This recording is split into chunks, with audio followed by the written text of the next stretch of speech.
There's a more specific translation of prophecy that suggests the lawless one will or has come up through a democracy. I've had my Bible for roughly 20 years, and it was last revised decades before that. As you can see, this prophecy pertains to the return of Jesus with the man of lawlessness, the son of destruction, who needs to be revealed in order for us to be gathered together to Jesus upon his return. I'm not asking that you be dismissive of your particular Bible, but I find the prophecy is objectively vague in certain translations. You'll see what I mean. And since we should leave no stone unturned in our quest to be gathered together to Jesus upon his return, we shouldn't be dismissive of any reasonable translation.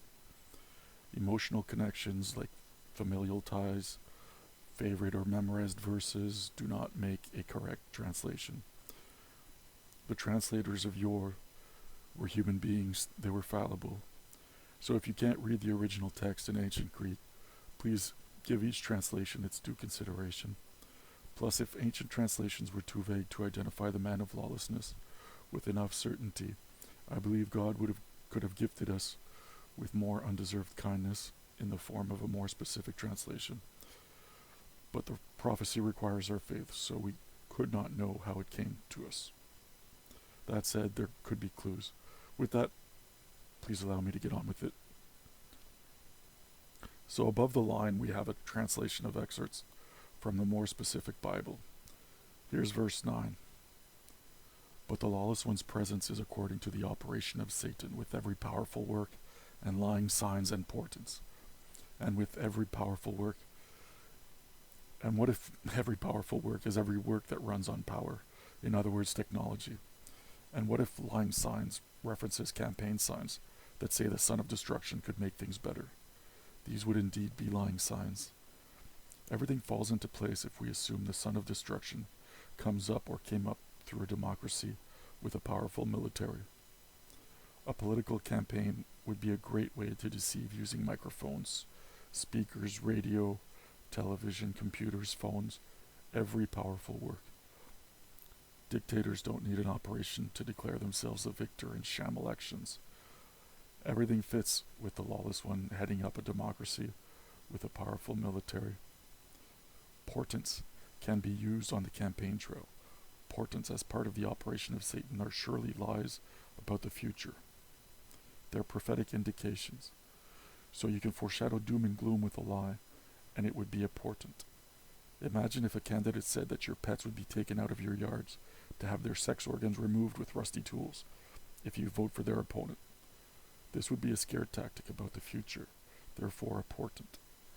Sorry for the visual, but the lawless one is not well or won't be well, and I fear he would prey on our feelings for our pets and kids, and fears of strangers and change. So we need to be looking out for this sort of thing. Anyway, let's continue examining the prophecy. It continues with verse 10, and with every unrighteous deception for those who are perishing, as a retribution because they did not accept the love of the truth that they might be saved. Every unrighteous deception would have to include the use of AI or deepfake technology to deceive now that it's here. This wouldn't have to come from the lawless one himself, just from the operation of Satan.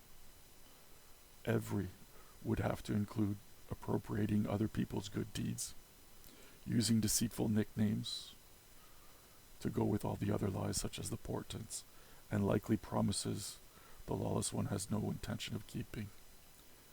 Being in opposition to Jesus, he'd be manipulative and self-serving, and not above breaking promises and oaths. Sex crimes and white-collar crimes often go unpunished or insufficiently punished, so I would expect the man of lawlessness to be guilty of both. There could be accusations and or legal procedures, and denying such crimes, I feel, would be more unrighteous deception. For brevity's sake, I'll cover the operation of error in a different recording under biblical operation of error. But before I go, consider that the lawless one is in opposition to Jesus. I believe all the translators got that right.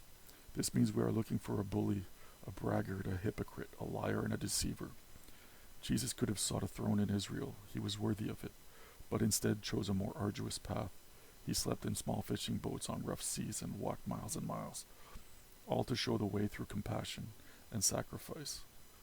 The lawless one would be drawn towards the wealthy and opulence, towards the pleasures and comforts wealth can provide.